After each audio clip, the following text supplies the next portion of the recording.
Hey everyone, this is LEGO's latest classic Batman TV series Batmobile set. The set comes with a pretty accurate 1966 Adam West Batman, and then it comes with the Joker, but no Robin. The car gets a stand with a plaque on the front of it, which is just a single sticker there, and this allows you to rotate the whole thing around, so you can display it at different angles, which is kind of nice. You know, you get kind of a diagonal angle to make it look a little bit fancier, you know, just for the sake of presentation, but this easily comes off, and that's just the thing. So it rotates easily, simple build, it's nice. It's easy to look at this at a glance and say, oh, well, that's just a re-release of the one that they did in the 1966 classic TV Batcave set, but it's really not. It's done to the same size, the same overall scale, with some, well, yeah, some, I'm not going to say many, but some similar approaches to some of the specific design elements, but so much of it is different that this really does deserve to be considered its own thing. This uses more modern pieces, obviously, as you know, LEGO always does as they continue to improve their part inventory, but some of the design decisions I think are just more wise, including with things that use pieces that existed when that previous version was initially released. So I think this is just better overall. I think that this is more accurate. It does still suffer from these red lines being super thick here. You know, those are supposed to be just really thin along the fins. I think that's the single worst thing about it. Just, you know, looking at it from any kind of distance, you really notice that if you're looking for accuracy. But a bunch of other things have been improved quite a bit. This does still rely on stickers for almost all of the decorations that you see here. The only things that you're seeing that are not using stickers are the little hub caps. So just those covers are still nice little printed 1x1 round tiles, which is nice to see, and those are done well enough. This does seat 2 figures, even though 2 are not included really to go with this. Again, where is Robin? Stickers used for the console there. You got the Bat phone in the center, although, you know, it's just a basic piece from LEGO. We did get 3 of the Bat rocket or Bat missile launchers back here, so that's definitely more accurate. And using smaller pieces there, those are done in the metallic silver color, so that works better as well with just the coloration. There's the other console on this side, and just generally speaking, I feel like the whole thing looks better and more accurate from this side than it does from the other. So better from the right than from the left, but that is subjective. Just look at this large fender piece that's used here. It has an extension on one side, so it's not symmetrical. It's supposed to be, right, technically per the design of the vehicle. This should also have a cage around it, the signal light there, but you know, little details I think need to be forgiven. But because of this extension of the fender there, it just feels smaller, it feels rounder to me as well on this side, which somehow makes these windscreen elements feel more round as well. It just all kind of extends for me compared to this side, which looks more simple to an extent, which can also feel a little bit more classic, a little bit more old to me, but it's not as sophisticated and just doesn't capture as much of the rounded shape here. It's subtle though, you know, it's not a major difference. Every time that I look at one of these things, I have to look up what that is, and it's difficult to find information on what that is. It's called a bat beam from what I've been able to glean. It's supposed to have 4 sides rather than just 2. I think they could have done that with just like a flower piece, a gold flower piece down on the deck rather than like this. But, you know, it's a design decision. This one has the stud shooters, so you can fire from there, and the front end is done so much better on this one. So much better, in my opinion, than on the previous. They tried to get in without using stickers, but just the build. They tried to get in the bat rays. Is that what they were? The bat rays, just the little bat eyes, using just plastic pieces that are just there. It's a stack, so there's actually a 1x2 flame yellowish orange or orangish yellow plate on top of a regular yellow one. So that gives you just almost a touch of little glow to it. But yeah, overall, this front end I think is done exceptionally well, although the stud shooters do take away from that. However, this set has a wonderful surprise with respect to that. The line, the red line going down the center of the body line, I think is very good. It's just the one up above. You know, you look at it from the side, maybe from underneath here, that works, but then you look at it from the top, that's just way too thick. There's the exhaust back there. Strangely, those 2 little things back there with the the packs that hold the parachutes, those are done with stickers. You can clearly see that there. So rare to see Lego include stickers for 1x1 pieces, 1x1 tiles. I was very surprised that that was the case. I didn't mind it all that much, but you know, if you're gonna get prints, usually it's gonna be on 1x1s. And here, well, that opens up, so that is good. Oh, one piece was a little bit loose. It's kind of a custom build for the trunk here, using a relatively recent piece to get some tearing there to that. And then inside are some strange parts, little sub-assemblies. These are extra pieces to allow you to do a very simple but very nice conversion.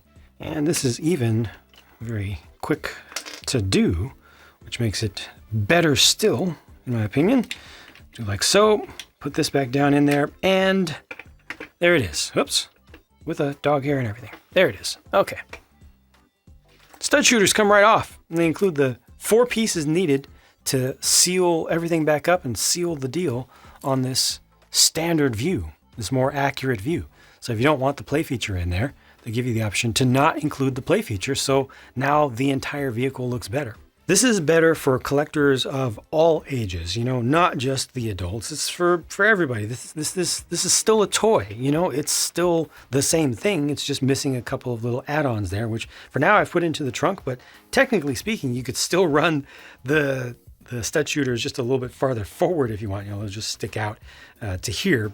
You know, so you can do both if you want, and those will be even easier to pop off then. But this is just a better look, and it cost the Lego group what, a small fraction of a penny to include those 4 basic extra pieces there, and it provides such a better look. So I very much support that and hope that they will continue to do things like that in the future when they have the opportunity, which is quite frequently.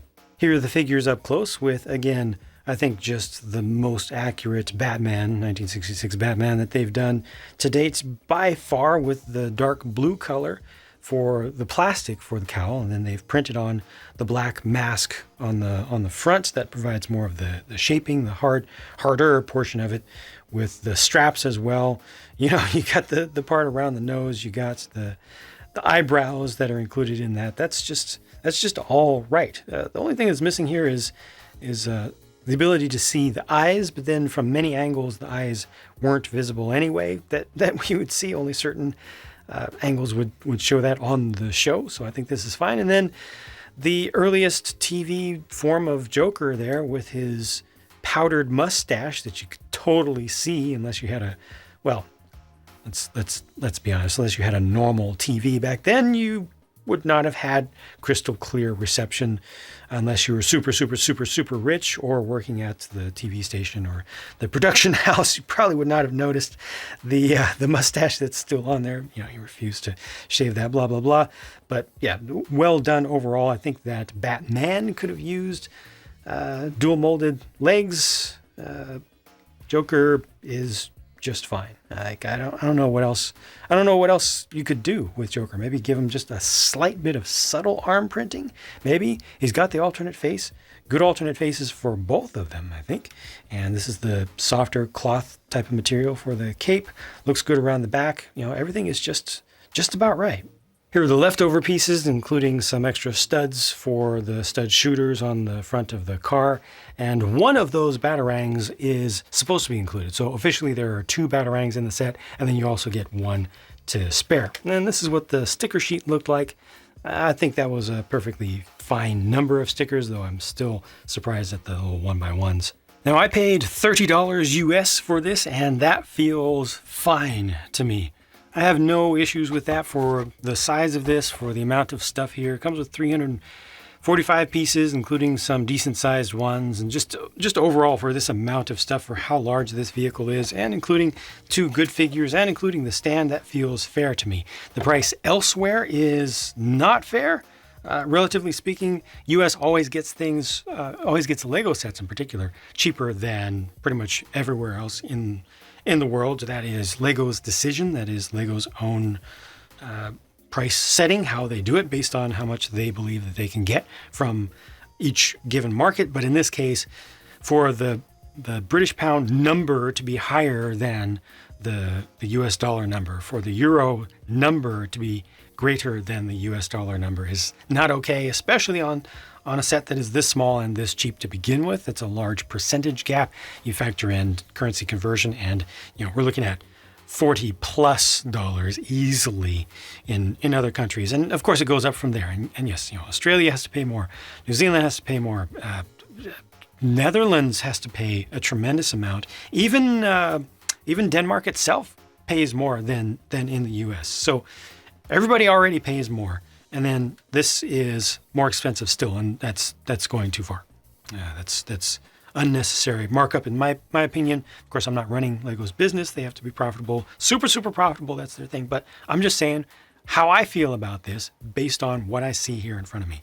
$30 US is a good price, and that's it. Do your currency conversions from there. That's what I feel is fair. Overall, the design is good. Massive improvement over the previous one. Great to be able to get this as a standalone thing. I'm kind of surprised that they did it as a mass market release. Just terribly needs a Robin. It needs a Robin in the worst way. Like, if they don't come up with a set next season that has the Robin to go with this, it's going to be a major mistake. I already think it was a mistake to not include him here. Like, you could have left out the stand and included Robin. How many people, and this is a serious question, not a rhetorical question, how many of you watching right now value this? How many of you watching right now value this over a Robin figure? Serious question. I think that just about everybody would have preferred a Robin figure to that. What do you think about this, though? What do you think about this very good original Joker? Well, original TV Joker compared to a Robin. Which would you have preferred? Because I personally would have preferred the Robin there also. I think that folks who want this want the whole package of just this. We don't need the conflict in a box for this one, because you're not going to get that much conflict out of just Joker running around with a grappling gun. It's not enough. Batmobile with all of its Bat gadgets and Batman himself against just one figure, that's not enough. So I think there are no excuses here to have not included Robin. But that's it for my thoughts. I did just a regular pure build for this, and also have a regular speed build up for it. So if you want to check out one of those on their respective channels, you can find the links in the video description or on my main channel page. Well, channel page of any of my channels. They're all linked together. I've got a section that's there. It's like, these are my channels, related channels. So check out what you want to. Thanks for watching. I'll talk to you again soon.